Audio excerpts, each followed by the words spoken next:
Para sa episode nating ito, ating pagkukwentuhan kung paano nga ba naging magkalaban ang China at ang Soviet Union noong Cold War. Ang tunggaliang ito sa pagitan ng mga Chino at Russian ay maghahatid ng napakalaking epekto sa tadhana ng Cold War at ng kasalukuyang panahon. Pero bago iyan, nais ko munang batiin ang ating comrade na sina Jay Santillan, Ace Soriano, Alberta Cadaw, Adonis Villespin at ang Kairos Show. Maraming salamat mga comrade sa pagtangkilik sa ating channel. Sa mga hindi ko nabanggit, hintayin nyo lamang ang aking shoutout sa mga susunod na episode. Makalipas ang World War II, naharap ang daigdig sa tunggalian ng dalawang nag-uumpugang ideolohiya, ang komunismo sa pamumuno ng USSR at ng kapitalismo sa pamumuno naman ng United States.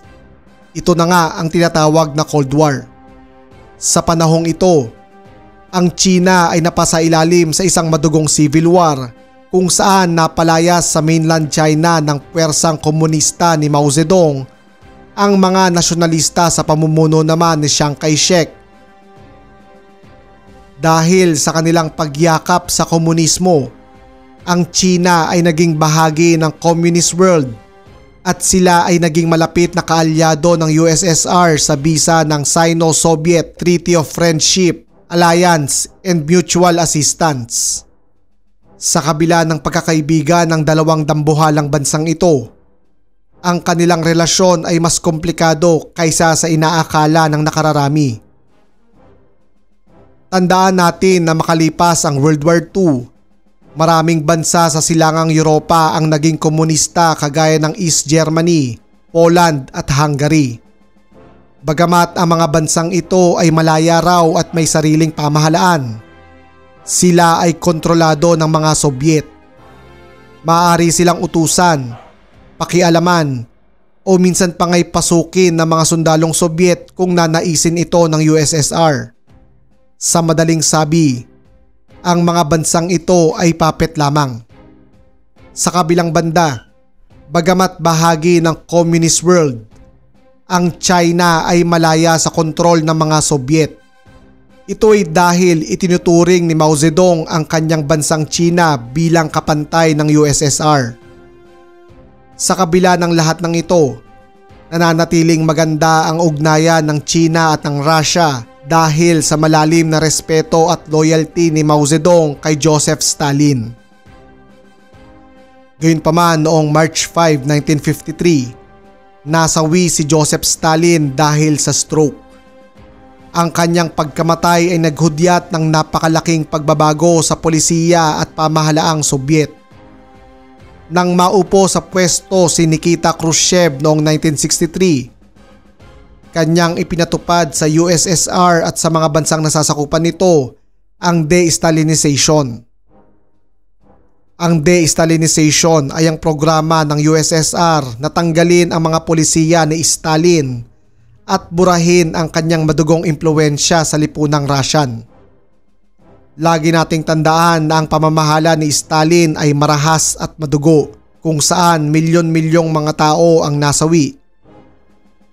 Nang ipatupad ang programang de-Stalinization, inilabas sa publiko ang mga masasamang nagawa ni Stalin at siya ay nakita bilang isang kontrabida. Bukod sa de-Stalinization, nagsimula ding gumawa ng hakbang si Khrushchev para pabutihin ang ugnayan nito sa daigdig. Para kay Khrushchev, ang daan patungo sa hinaharap ay sa pamamagitan ng peaceful coexistence o mapayapang paikipamuhay sa ibang bansa kabilang na sa kanilang karibal na USA. Sunod-sunod na pagpupulong ang dinaluhan ni Khrushchev lalo na sa Amerika para maganap ang kanyang minimithing kapayapaan. Ang mga polisiyang ito ni Khrushchev ay lubos na ikinagalit ni Mao Zedong. Para kay Mao Zedong, ang daan patungo sa hinaharap ay sa pamamagitan ng pandaigdigang revolusyon kung saan ang mga bansa ay pababagsakin ang kanilang sariling pamahalaan at kanilang yayakapin ang komunismo. Sa kasamaang palad para sa mga Sobyet at Chino, lalong lumala ang kanilang relasyon sa pagpasok ng dekada 50 at ng 60. Noong Korean War, ipinangako ni Stalin kay Mao Zedong na lahat ng tulong na kanilang ibinigay ay hindi na dapat bayaran pa ng mga Chinese. Ngunit sa pag-upo ni Khrushchev, laking gulat ng mga Chino nang singilin sila ng USSR sa mga perang nagastos sa digmaang halos 10 taon nang nakakalipas. Parang pagbubudbod ng asin sa isang sugat. Sinundan ito ng pagpupulong ng mga Amerikano at ang mga Sobyet noong 1959 para pag-usapan ang pagbabawas ng nuclear weapon sa daigdig. Nagkasundo ang dalawang bansa na kinakailangang bawasan ang mga nuclear weapon sa daigdig para maiwasan ang nuclear holocaust o pagkagunaw ng daigdig. Dahil sa pagpupulong na ito, itinigil ng USSR ang kanilang suporta sa mga Chino para sa kanilang nuclear project.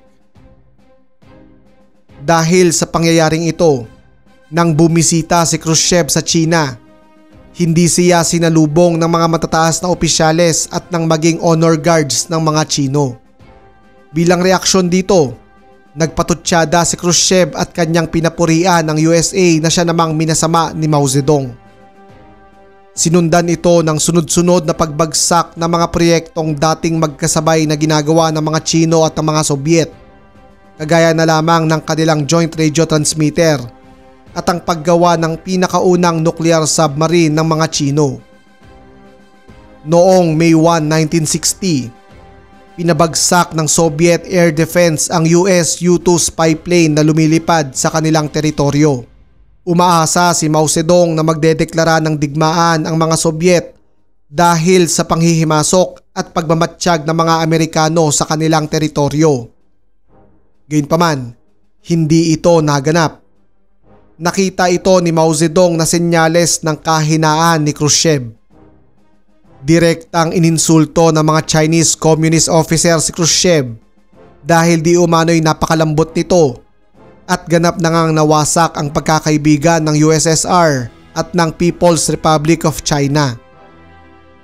Agarang binawi ng mga Sobyet ang kanilang mga teknisyan na tumutulong sa modernization ng China at maging sa kanilang nuclear project. Sa puntong ito ng kasaysayan, masasabi nating nawasak na ang communist world kung saan dalawa na ang leader nito, ang mga Sobyet at ang mga Chino.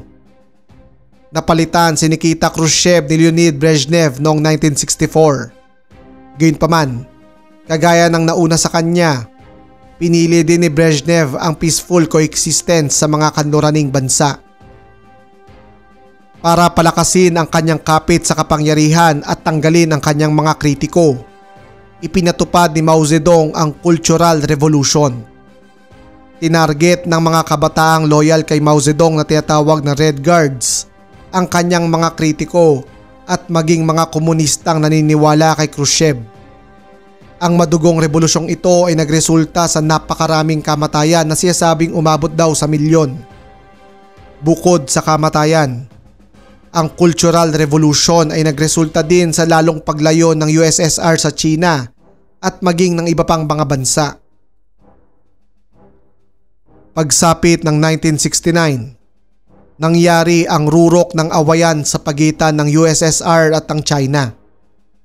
Sumiklab ang isang limitadong digmaan sa pagitan ng dalawang bansang ito. Ito ang tinatawag na Sino-Soviet Border Conflict. Nag-ugat ang lahat ng ito dahil sa agawan ng teritoryo. Noong 19th century, kinamkam ng Romanov Empire ng Russia ang ilang teritoryo ng Qing Dynasty sa hilagang kanluran.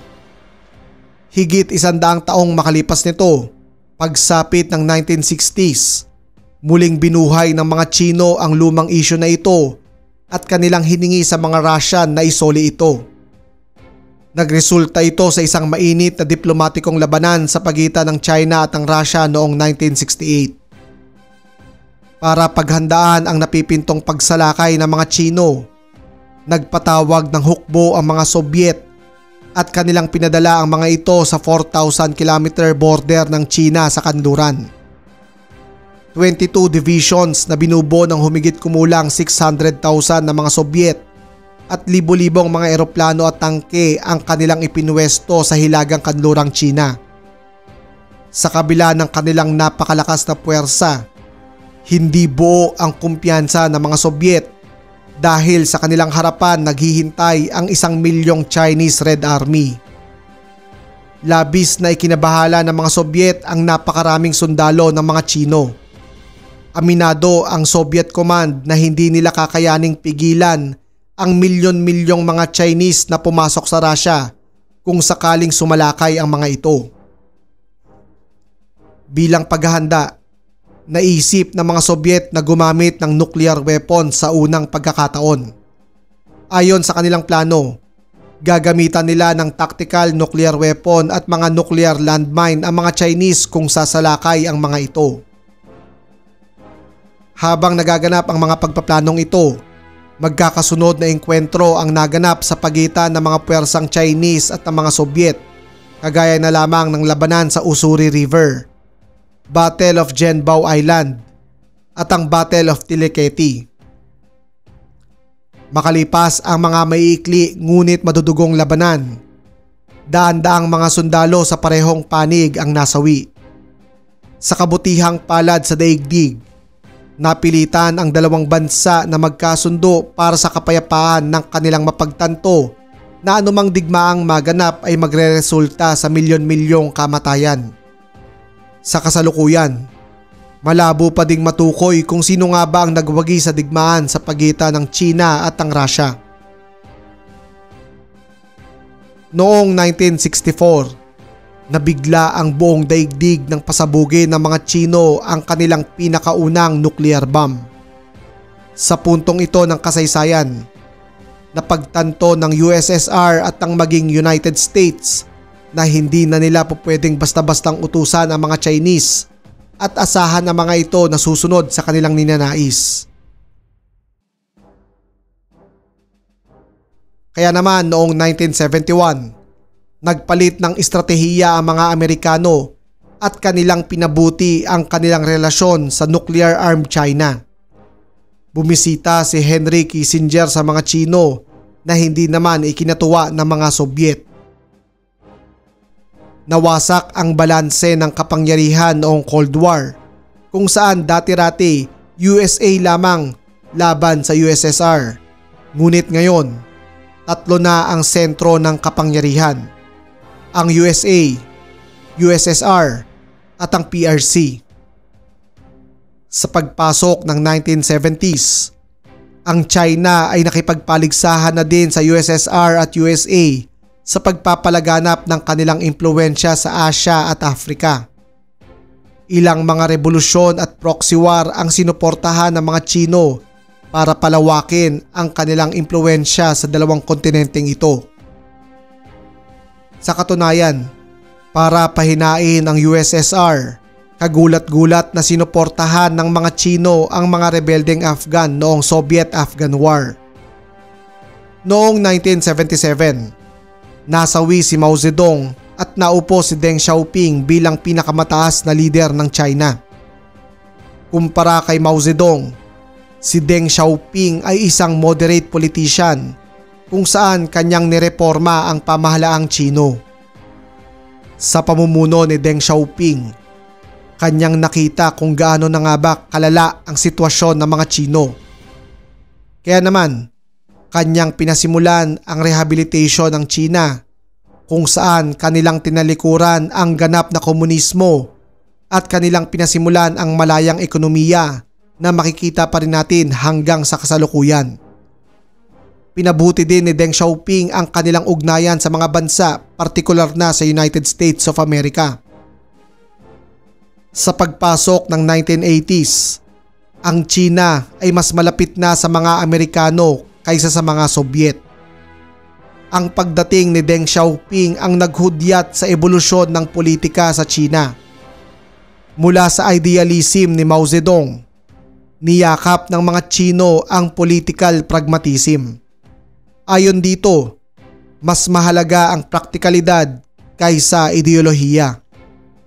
Dahil sa kanilang pagyakap sa praktikalidad, Handa ang China na gumawa ng mga hakbang na taliwas sa kanilang dating pinaniniwalaan kung ito naman ay magreresulta sa kaunlaran.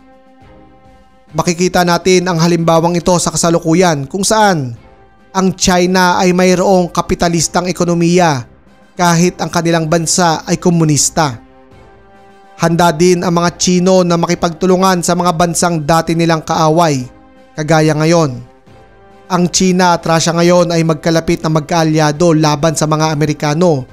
Samantalang kung titingnan natin ilang dekada lang ang nakalipas, ang dalawang bansang ito ay magkaaway.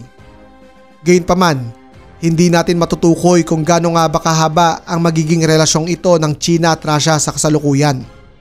Masasabi natin na walang permanenteng kaaway o kaibigan ang mga Chinese dahil sa kanilang praktikalidad.